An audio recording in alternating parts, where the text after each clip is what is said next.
General Zia الحق نے بھٹو کو پھانسی دینے سے قبل تمام کورس کے افسروں سے رائے لینا شروع کی۔ میں اس وقت میجر جنرل تھا۔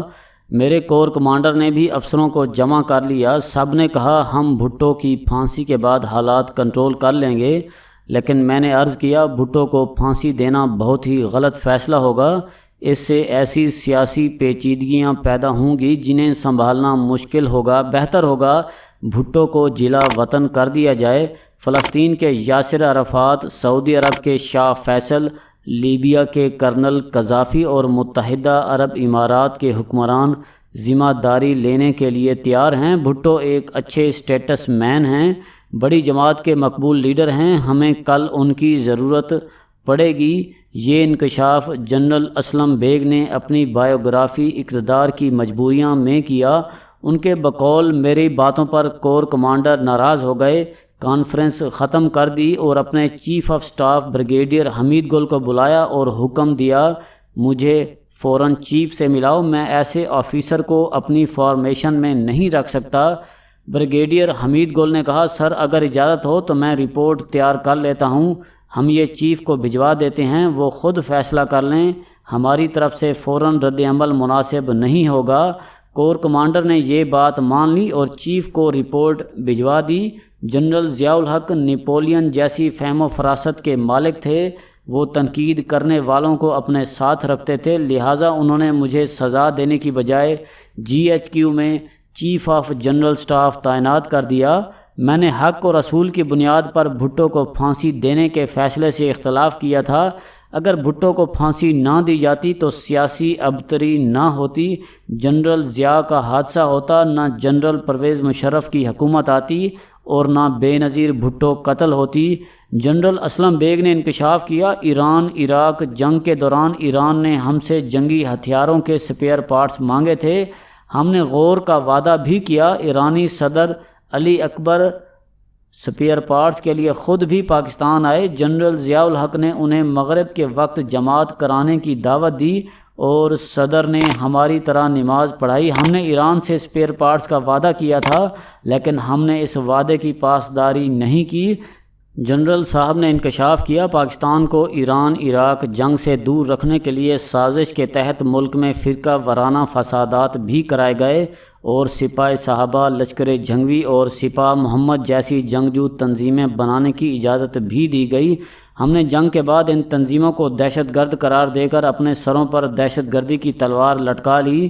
جنرل صاحب نے انکشاف کیا جنرل ضیاء الحق نے 1985 میں نیا سیاسی نظام لانے کا ارادہ کیا۔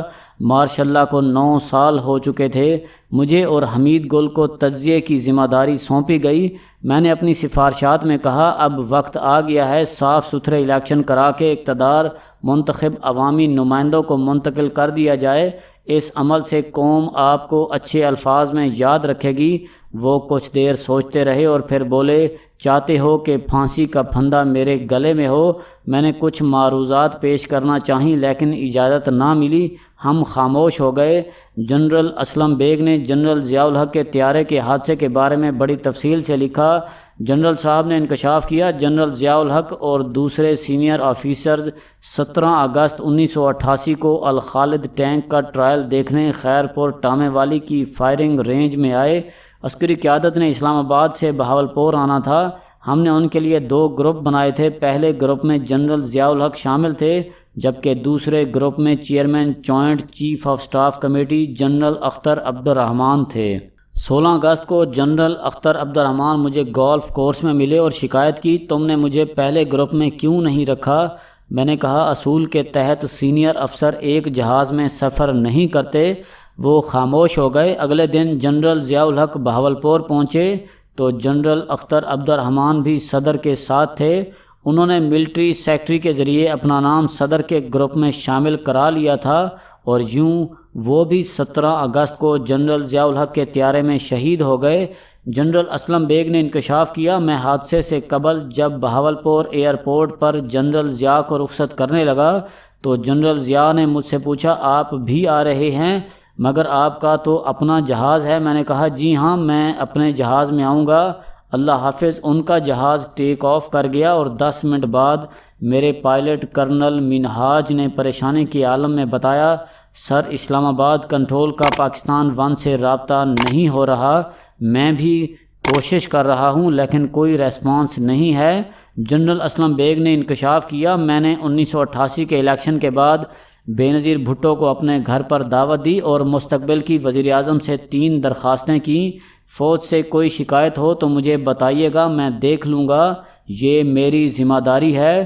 جنرل ضیاء الحق کے لیے آپ کا دل سخت ہے لیکن آپ ان کے اہل خانہ کے لیے نرمی کی گنجائش رکھیے گا، اور جب صدر بنانے کا وقت آئے تو غلام اسحاق خان کا نام بھی سامنے رکھیے گا۔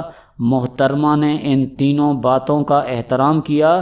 محترمہ نے اقتدار سنبھالنے کے بعد اپنے ملٹری سیکرٹری میجر جنرل امتیاز کو میرے پاس بھجوایا اور پوچھا، موجودہ سینئر آفیسرز میں جنرل ضیاء کے قریب اور بااعتماد آفیسر کون کون تھے؟ میں نے جنرل امتیاز کو جواب دیا، محترمہ کو اگر نام چاہیے تو میں صرف ایک نام دے سکتا ہوں، وہ جنرل ضیاء کے بہت ہی قریب اور بااعتماد سمجھے جاتے تھے، اور وہ ہیں جنرل اسلم بیگ۔ جنرل اسلم بیگ نے الطاف حسین کے بارے میں بھی ایک دلچسپ واقعہ بیان کیا۔ ان کا کہنا تھا، مجھے پیغام ملا، MQM کے قائد میرے گھر میں مجھ سے ملاقات کرنا چاہتے ہیں۔ میں نے بلا لیا، وہ آئے اور ہم ڈائننگ ٹیبل پر بیٹھ گئے۔ کھانا کھاتے ہوئے الطاف حسین نے میری بیگم سے پوچھا، بیگم صاحبہ آپ نے کون کون سی ڈش بنائی ہے؟ میں جہاں جاتا ہوں بیگمات اپنے ہاتھ سے طرح طرح کی ڈشیں تیار کرتی ہیں۔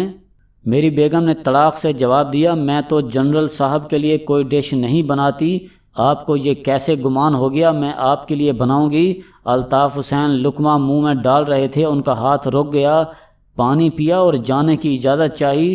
جنرل صاحب نے انکشاف کیا، گولف وار کے دوران امریکہ نے مشورہ دیا سعودی عرب میں موجود 15,000 پاکستانی فوجیوں کو سعودی کمانڈ میں دے دیا جائے، اس کے عوض پاکستان کو بھاری مالی امداد کا وعدہ کیا گیا۔ میاں نواز شریف وزیر اعظم تھے، یہ تیار نظر آئے۔ میں نے وزیر اعظم کو اپنی تشویش سے آگاہ کیا لیکن وہ مجھ سے متفق نہ ہوئے۔ میں نے میڈیا کو بتا دیا، ہماری فوج کرائے کی فوج نہیں، خطرہ سعودی عرب کو نہیں بلکہ صدام حسین کو ہے۔ امریکہ صدام کو کھلے میدانوں میں لا کر تباہ کرنا چاہتا ہے۔ میرے اس بیان پر میاں نواز شریف اور امریکہ دونوں مجھ سے ناراض ہو گئے۔ جنرل اسلم بیگ نے دعویٰ کیا، رحمان ملک نے جنرل اسد درانی کو اصغر خان کیس میں میرے خلاف گواہی دینے کے لیے راضی کیا تھا۔ یہ اسد درانی سے ملاقات کے لیے جرمنی گئے تھے اور ان سے وزیر اعظم بے نظیر بھٹو کے نام تحریری خط لکھوایا تھا۔ جنرل پرویز مشرف نے سن 2001 میں افغانستان کے ایشو پر امریکہ کا ساتھ دینے کا فیصلہ کیا تو اس نے مشورے کے لیے مجھے بھی بلایا۔ میں 3 گھنٹے ان کی منطق سنتا رہا، تنگ آ گیا تو ان سے کہا، آپ نے جو فیصلہ کیا وہ بدترین ہے، اس فیصلے کے نتائج پاکستان کی سلامتی کے لیے مہلک ثابت ہوں گے۔ ایک برادر اسلامی ملک کے خلاف غیروں کے ساتھ مل کر جنگ میں شامل ہو جانا بے غیرتی ہے۔ آپ کا یہ فیصلہ ان ہزاروں شہیدوں کے خون پر سمجھوتا ہوگا جنہوں نے افغانستان کی آزادی کے لیے جانیں دیں۔ جو شخص شہیدوں کے خون پر سمجھوتا کرتا ہے اللہ اسے معاف نہیں کرتا۔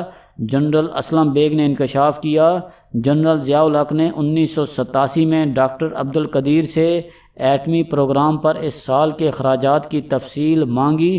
ہمیں 1 ماہ میں تفصیل مل گئی۔ ہم یہ جان کر حیران رہ گئے، ہمارے ایٹمی پروگرام پر 10 سال میں کل اخراجات $300 ملین تھے اور یہ رقم فرانس سے خریدی گئی ایک سب میرین کی قیمت سے بھی کم تھی۔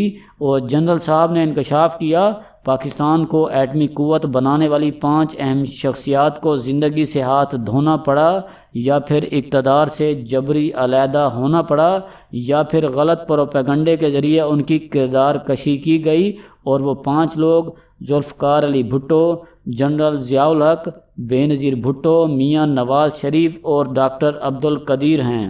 جنرل اسلم بیگ نے اپنی کتاب کا نام اقتدار کی مجبوریاں کیوں رکھا؟ اس کے بارے میں انہوں نے لکھا، جنرل ضیاء الحق نے سن 1988 میں محمد خان جنیجو کی حکومت ختم کی تو ان کے ذہن میں ایک بار پھر ایک نئے سیاسی نظام کا تصور ابھرا۔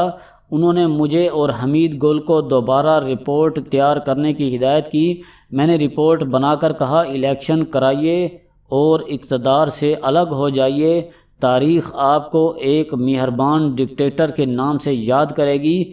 وہ بولے، آپ نے بہت صحیح کہا، لیکن اقتدار کی کچھ مجبوریاں ہوتی ہیں، اور بات ختم ہو گئی۔ جنرل اسلم بیگ کی کتاب اچھی ہے، تاہم اس میں بے نظیر بھٹو کے خلاف IJI کی تشکیل اور کراچی میں MQM کی پرورش کے بارے میں کوئی انکشاف نہیں کیا گیا۔ شاید یہ جنرل اسلم بیگ کے اقتدار کی مجبوریاں تھیں۔ شکریہ۔